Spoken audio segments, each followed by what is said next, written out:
नमस्कार, मैं डॉक्टर विनय जैन। पिछले 20 वर्षों से मैं शिक्षा के क्षेत्र में कार्य कर रहा हूं। रोज हम अखबार में, टीवी चैनल्स पर हम ये पढ़ रहे हैं, देख रहे हैं कि डॉक्टर्स की भारी कमी हो रखी है, पैरामेडिकल स्टाफ, नर्सेज हमें नहीं मिल पा रहे हैं, हॉस्पिटल्स में बेड्स की अवेलेबिलिटी नहीं है, हॉस्पिटल्स की कमी हो रखी है, पेशेंट्स को कहां एडमिट करें ये एक बड़ा सवाल हो रखा है। साथ ही ऐसे भी न्यूज पढ़ते हैं कि मुंबई में कई हॉस्पिटल्स के बिल्स लाखों रुपए के मिल रहे हैं पेशेंट्स को। 14 दिनों के स्टे के लिए कोई 20 लाख, कोई 14 लाख, कोई 18 लाख, कोई 22 लाख। ग्रामीण क्षेत्रों से भी न्यूज आ रही है कि वहां पर पैकेजेस फ्लोट किए गए हैं, 3 लाख का पैकेज, 5 लाख का पैकेज, 8 लाख का पैकेज। यह हालत है आज हमारे मेडिकल इंडस्ट्री की। महाराष्ट्र में तकरीबन 50,000 केस होंगे टोटल। 50,000 केसेस में हमारी इतनी बुरी हालत हो रखी है।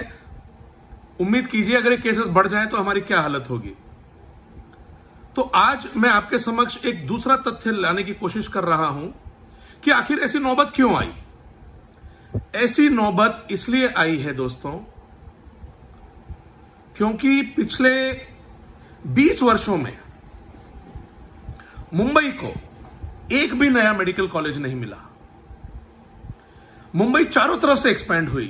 मुंबई में स्काई स्क्रैपर्स बने, टावर्स बने, मुंबई चारों तरफा विकास हुआ, सभी जगह पर रीडेवलपमेंट का काम हुआ, लेकिन मुंबई में एक भी नया मेडिकल कॉलेज मुंबई को नहीं मिला। क्यों? आपको यह जानकर आश्चर्य होगा कि हिंदुस्तान में यदि किसी को एक मेडिकल कॉलेज खोलनी हो तो उसे 20 एकड़ जमीन की जरूरत है। आप गूगल कीजिए how to open a medical college in India, आप शॉक्ड हो जाएंगे। 20 एकड़ जमीन चाहिए अदर देन मेट्रो सिटीज, और मुंबई जैसे महानगर में आपको 10 एकड़ जमीन चाहिए यदि आप एक मेडिकल कॉलेज खोलना चाहते हैं। सवाल उठता है 10 एकड़ की जरूरत क्यों है, और क्या मुंबई जैसे महानगर में 10 एकड़ जमीन किसी को मिल सकती है? तो ना तो जमीन मिलेगी और ना ही कोई नया मेडिकल कॉलेज खुलेगा। फर्ज कीजिए किसी के पास 10 एकड़ जमीन है भी। 10 एकड़ जमीन में कितने विद्यार्थियों की पढ़ाई होगी? यह दूसरा शौक लगेगा आपको। 10 एकड़ की जमीन यदि आपके पास हो तो आपको मेडिकल कॉलेज खोलने की परमिशन मिलेगी, और उसमें भी केवल 120 विद्यार्थी प्रतिवर्ष लेने की आपको अनुमति मिलेगी। यानी कि 120 इंटू 4 ईयर्स का कोर्स, 480 विद्यार्थियों के लिए केवल आपका कॉलेज होगा। 480 विद्यार्थियों के लिए आपको 10 एकड़ जमीन।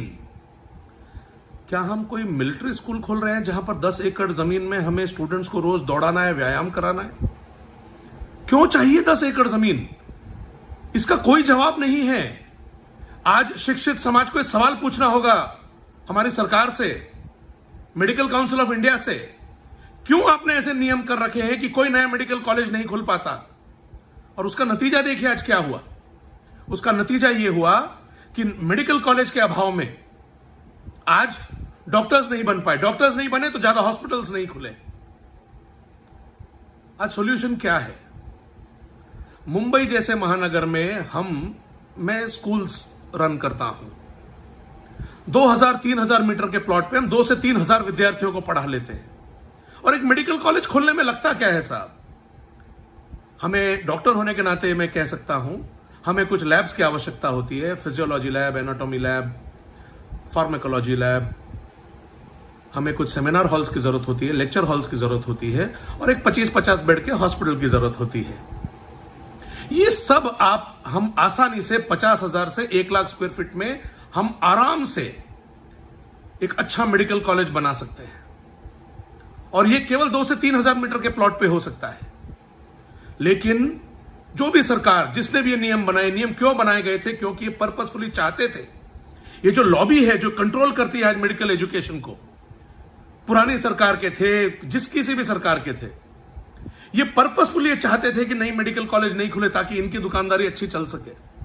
कंपटीशन को बढ़ावा नहीं देना चाहते थे, और नतीजा आज एक मेडिकल कॉलेज की सीट साहब, एमडी की सीट मुंबई के, मैं कहता हूं हमारे मुंबई के पड़ोस में एक मेडिकल कॉलेज में रेडियोलॉजी जैसी एमडी की सीट 2-2 करोड़ रुपए में बिकती है। क्यों? और ये 2 करोड़ की सीट कौन लेता है साहब? आम मुंबईकर? हमारा मराठी मानुस इसको ले पाता है? मुंबईकर इसे ले पाता है? नहीं। इसमें कौन लोग लेते हैं? जिनके पास अपार पैसा है, और जिनके पास अपार पैसा है उनके बच्चों को डॉक्टर बना भी देते हैं 2-2 करोड़ रुपए की सीट लेकर। उनमें फायर इन द बेली ही नहीं है, जीवन में कुछ कर गुजरने की यदि उनमें क्षमता ही नहीं है तो कोर्सेज भी बहुत इजी वाले ऑप्ट कर लेते हैं। आज ग्रामीण क्षेत्रों में हमें डॉक्टर्स की जरूरत है। पैदा होते ही लाखों बच्चे मर जाते हैं, प्रसव के दौरान डॉक्टर्स ही नहीं है गांवों में। क्यों हो रखा है ऐसा हालत? इसका कारण है हमने कभी अच्छे डॉक्टर्स बनने नहीं दिए। आज 2 करोड़ रुपए भर के सीट लेने की हैसियत कितने में है? आज आपको और एक जानकर आश्चर्य होगा, दूसरा पहलू भी है। आज पेरेंट्स अपने बच्चों से कहते हैं कि बेटा डॉक्टर मत बनना। डॉक्टर स्वयं अपने बच्चों से कहते हैं कि बेटा डॉक्टर मत बनना। तू डॉक्टर बनेगा, 30 साल तक पढ़ेगा, मेहनत करेगा, जैसे तैसे डॉक्टर बनेगा, प्रैक्टिस सेट करेगा और प्रैक्टिस चल निकलेगी। कल उठ के कुछ एक छोटा सा इंसिडेंस हो जाए, पेशेंट्स के रिलेटिव्स आके तुझे मारेंगे, तुझे देर सवेर रात में कभी भी उठाया जाएगा। कोई नहीं बनना चाहता आज डॉक्टर। आप स्टैटिस्टिक्स निकाल कर देखिए, साइंस लेने वालों की विद्यार्थियों की संख्या कम हो गई है, उसमें मेडिकल में जाने वालों की संख्या और कम हो गई है। एंड स्पेशली बॉयज, गर्ल्स तो फिर भी थोड़ी बहुत एजुकेशन ले रही है, मेडिकल एजुकेशन में जाने की होप रखती है। बॉयज के अंदर में ट्रिमेंडस डाउनफॉल है। Boys don't want to get into medical education anymore.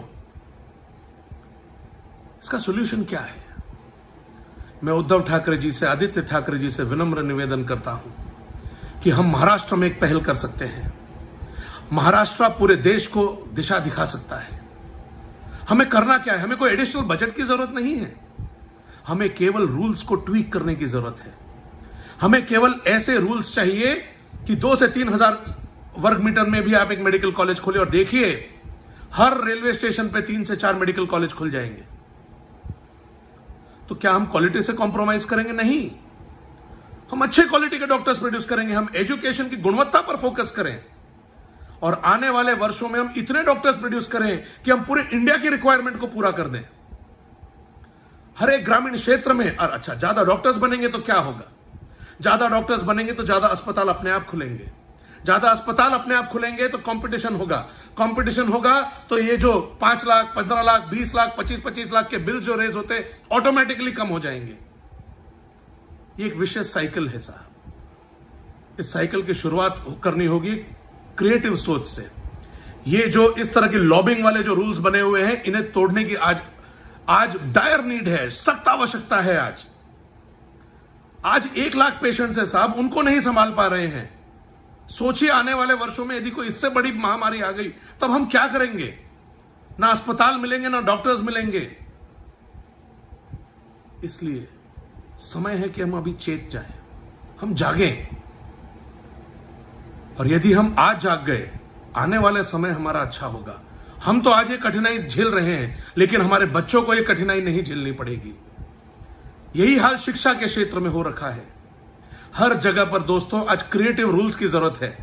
Her rules को रीडिफाइन करने की जरूरत है आज।